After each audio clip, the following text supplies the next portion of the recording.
3 officers in total shot.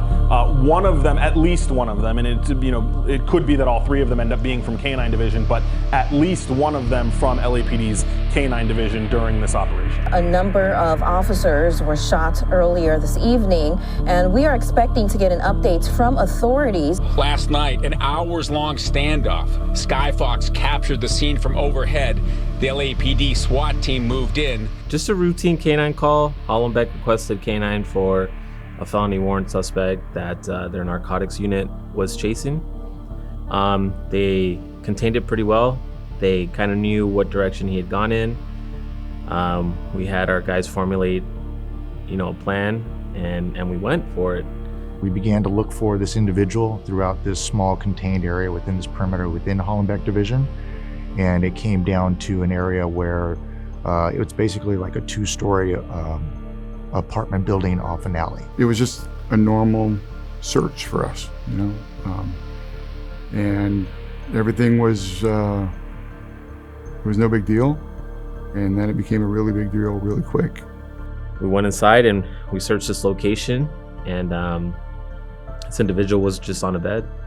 We were trying to verbalize the whole time. It was more me verbalizing, right? Get up, we see you, you're there.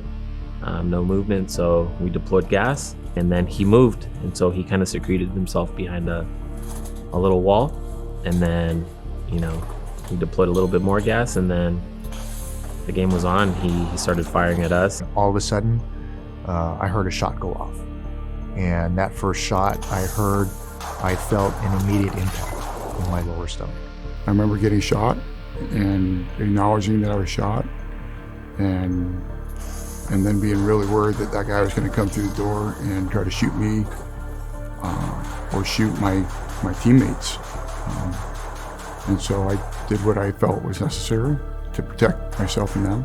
I don't know exactly when I got hit. I just felt somebody stuck a hot rod down my arm. I could feel some liquid coming down, and I was like, okay, I'm hit. But I don't think I verbalized it to myself. I just knew that I had fallen back, and I'm like, I could still see muzzle flash.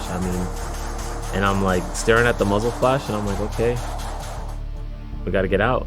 Rounds are coming through the wall. There's drywall flying all over the place.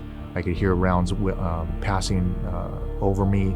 I see my partners scrambling for cover. I hear additional gunfire that's coming from around the corner. And I see my partner, Adrian Bonilla, bleeding heavily from his arm as we're both trying to basically extricate ourselves out of the interior of the building.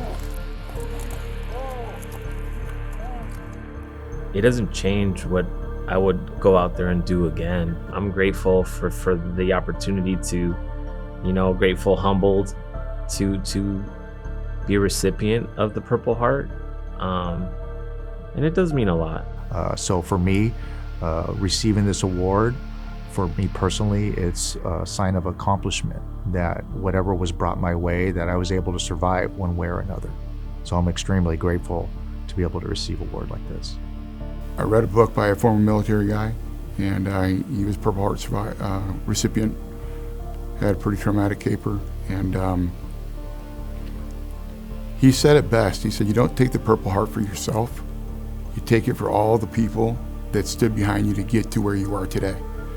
And so for me, that's what the Purple Heart is this isn't for me. I got shot. That's what I did to earn this award.